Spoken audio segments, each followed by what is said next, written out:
Hello everybody, welcome to my channel elixir academy. दोस्तों, आज की इस वीडियो में हम लोग बात करेंगे बीएड फर्स्ट ईयर पेपर 2 के कंटेम्प्रेरी इंडिया और एजुकेशन के लेक्चर 10 के बारे में। तो लेक्चर 10 का आज का हमारा सब्जेक्ट है इस वीडियो में problems and solutions of women education. तो वुमेन एजुकेशन से रिलेटेड क्या क्या समस्याएं हैं और इसका क्या समाधान होगा, इस पर आज हम सब चर्चा करेंगे इंडियन पर्सपेक्टिव में। ठीक, चलिए शुरू करते हैं। Women's education in India faces several challenges despite efforts to improve access and quality. तो वुमेन के एजुकेशन इंडिया में बहुत ज़्यादा चैलेंज फेस करना पड़ता है अब महिलाओं को शिक्षित करने में, और इस अलग बात है कि इस पर बहुत सारे प्रयास किए जा रहे हैं इस दिशा में उनको क्वालिटी एजुकेशन मिल सके, फिर भी कुछ परेशानियां हैं। सम ऑफ दी की प्रॉब्लम्स इंक्लूड, कुछ जो महत्वपूर्ण प्रॉब्लम्स हैं उनमें से ये सभी हैं। पहला, जेंडर डिस्पैरिटी। जेंडर के आधार पर जो ये भेदभाव है, there is a significant gender gap in education particularly in rural areas. मतलब कि जेंडर गैप एजुकेशन के मामले में आप देखोगे तो बॉयज़ ज़्यादा स्कूल में अटेंड करते हैं और गर्ल्स उतनी अटेंड नहीं करती हैं। तो ये जेंडर गैप है एजुकेशन फील्ड में, खास करके ग्रामीण इलाकों में। Social and cultural norms often prioritize boys' education over girls, leading to lower enrollment rates and higher dropout rates for girls। यानी कि जो सामाजिक और सांस्कृतिक जो पहलू है हमारे भारतीय समाज का, वो लड़कों को एजुकेशन के लिए तो प्रेरित करती है लेकिन लड़कियों को नहीं, जिसकी वजह से लड़कियों का जो एनरोलमेंट है, नामांकन स्कूल में लड़कियों का कम होता है।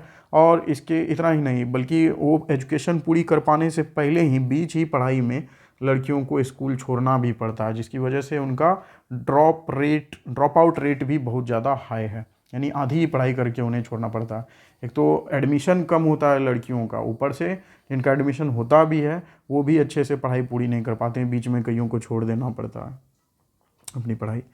लैक ऑफ एसेस, ये भी एक प्रॉब्लम है। Many girls face barrier in assessing education due to factors like distance to school, lack of transportation and safety concerns। तो बहुत सारी लड़कियों को ये बाधाएं झेलनी पड़ती है कि अगर उनके इलाके में स्कूल ही नहीं है, स्कूल बहुत दूर है और दूर है तो ट्रांसपोर्टेशन की फैसिलिटी नहीं है और साथ ही माहौल भी अच्छा नहीं है, सुरक्षा को लेकर के खतरा है, तो ऐसे में वो पढ़ाई नहीं कर पाते हैं ठीक से। inadequate infrastructure especially in rural areas further limits access to quality education। तो स्कूल में जो होना चाहिए इंफ्रास्ट्रक्चर अगर वो अच्छा नहीं है, inadequate लेवल पर है, तो अच्छे से क्वालिटी एजुकेशन वहाँ पर मिल नहीं पाती है औरतों को।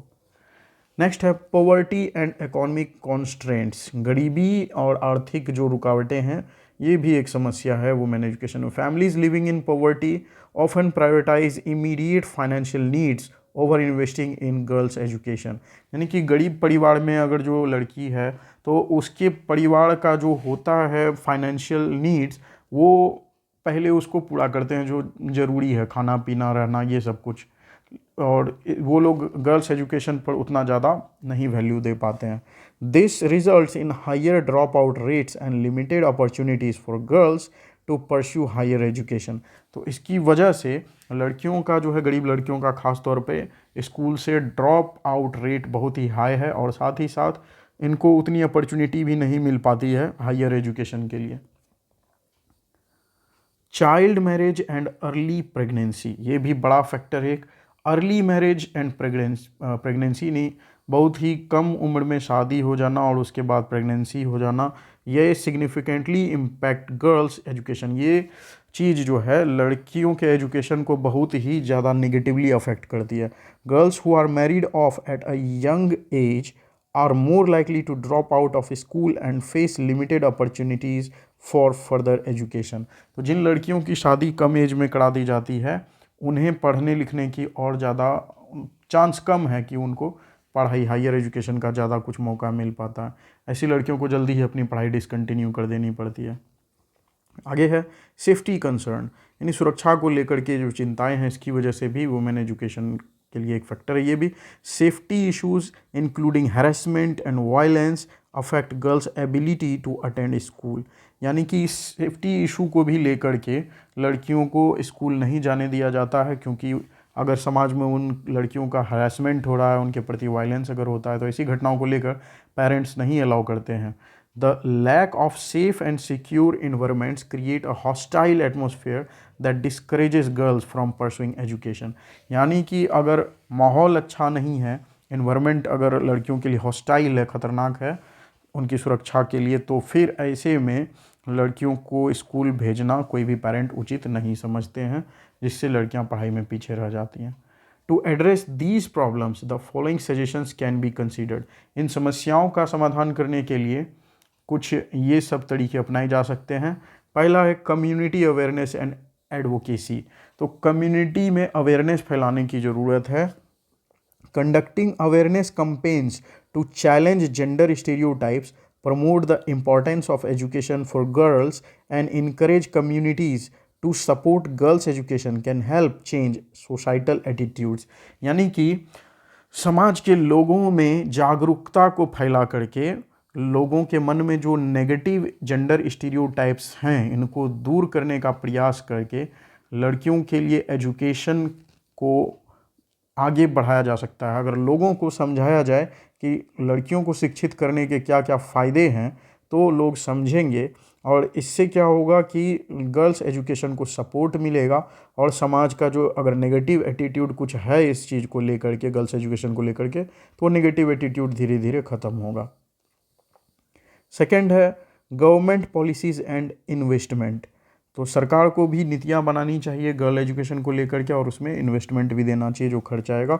The government should implement and enforce policies that promote gender equality in education, allocate sufficient funds for improving infrastructure and resources, and provide scholarships and financial assistance to girls from disadvantaged backgrounds।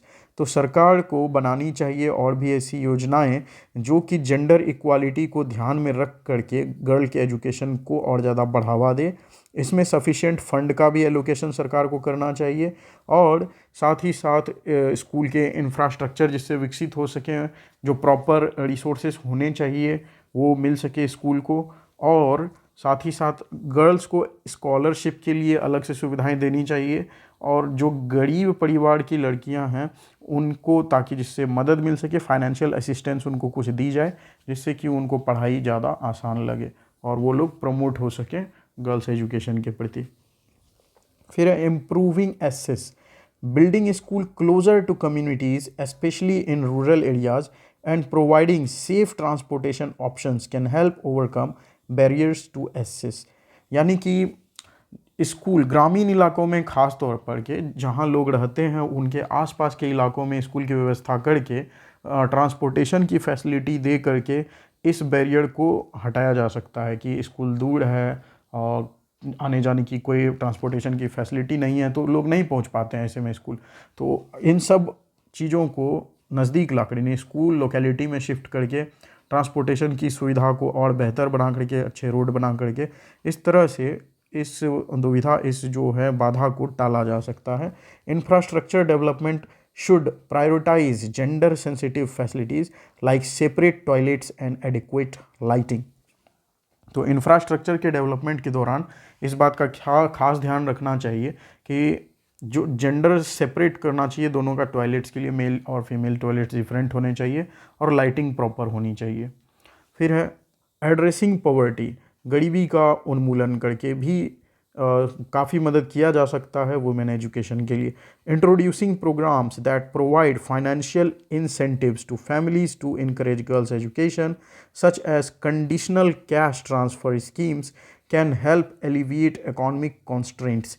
यानी कि सरकार अगर ऐसी कुछ policy बनाए, ऐसे कोई programme चलाए जिसमें कि जो फैमिली अपने गर्ल के एजुकेशन को एजुकेट करेंगे उनको कुछ रिवॉर्ड मिले, कुछ उनको इंसेंटिव मिले, तो इसको ध्यान में रख करके ऐसी स्कीम का लाभ उठाने के लिए गरीब परिवार के लोग अपने बच्चों को, अपनी लड़कियों को खासतौर पर पढ़ाने पर ध्यान जरूर देंगे। ठीक, तो ऐसी कोई स्कीम चल रही, कंडीशनल कैश ट्रांसफ़र स्कीम, और इससे क्या होगा कि ये गरीबी को हटाने में थोड़ा मदद मिलेगा। Skill development programs and vocational training can also empower girls and improve their employability। यानी कि स्किल डेवलपमेंट प्रोग्राम चला करके और कुछ वोकेशनल ट्रेनिंग, पढ़ाई के साथ साथ उनको वोकेशनल ट्रेनिंग यानी कि कोई एक एम्प्लॉयमेंट का डिप्लोमा वगैरह करा करके गर्ल्स को एम्पावर किया जा सकता है और उनकी एम्प्लॉयबिलिटी को इम्प्रूव किया जा सकता है उन्हें, ताकि रोज़गार मिल सके।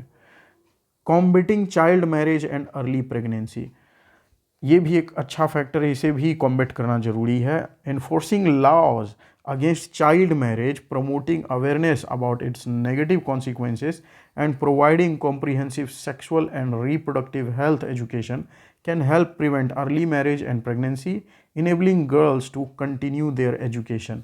यानी कि ऐसे नियम बना करके जो कि बाल विवाह यानी कम उम्र में जो शादी करा दी जाती है लड़कियों की इतनी कम उम्र में शादी कराने के विरोध में ऐसे कुछ नियम बनाने की ज़रूरत है और इनको लागू करने की ज़रूरत है।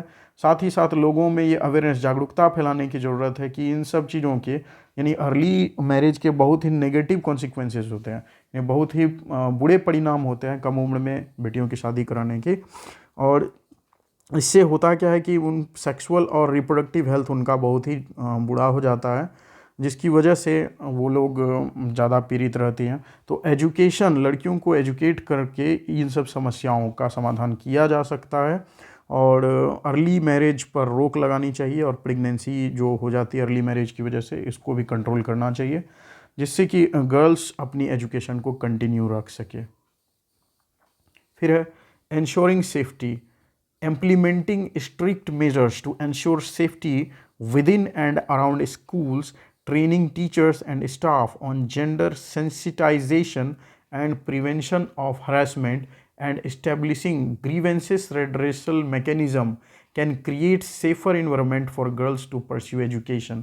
यानी कि सेफ्टी को भी और ज़्यादा सुनिश्चित करना पड़ेगा, स्ट्रिक्ट मेजर्स लेने पड़ेंगे, यानी कि बहुत ही कठोर कानून बनाने पड़ेंगे सेफ्टी को लेकर के, ताकि लड़कियां अपनी पढ़ाई अच्छे से कर सकें। तो स्कूल के आसपास के इलाकों में एक ध्यान रखने के लिए कुछ एक ऐसा बनाना चाहिए, एक गार्ड मैकेनिज़्म जहां पर कि लड़कियों को सुरक्षा मिले। खास करके टीचर्स को ट्रेन करना चाहिए और इन सबको समझाना चाहिए ये कितना सेंसिटिव मुद्दा है। और वैसे तो लोग पहले से भी जानते हैं, लेकिन इसके लिए अवेयरनेस और अगर फैलाया जाए तो फिर हैरेसमेंट जो होता है इसको रोका जा सकता है।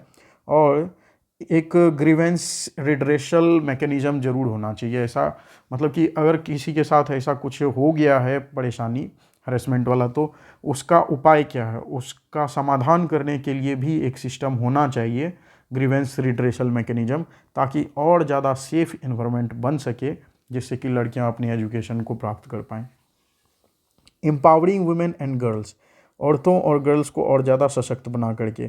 Promoting women's empowerment through mentorship programs, leadership training and promoting positive role models can help girls envision a future where education is valued and pursued।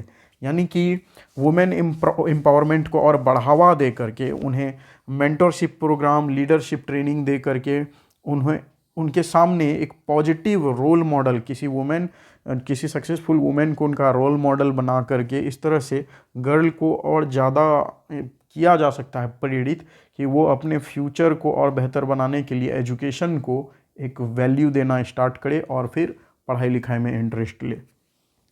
It is crucial to implement a holistic approach involving government, community and individual efforts to address the multifaceted challenges and create an inclusive and supportive environment for women's education in India. तो ये बहुत ज़्यादा ज़रूरी है कि सब लोग मिल कर के प्रयास करें, गवर्नमेंट, कम्युनिटी के लोग, एक एक व्यक्ति का ये प्रयास बहुत ही ज़्यादा मददगार साबित होगा, जो इतनी सारी प्रॉब्लम्स हैं गर्ल एजुकेशन के सामने। ठीक, तो इससे एक इंक्लूसिव अप्रोच की ज़रूरत है इन सारी समस्याओं को दूर करने के लिए। एक सपोर्टिव इन्वायरमेंट बनाया जाए जिससे कि भारत में वुमेन के एजुकेशन को बढ़ावा मिले।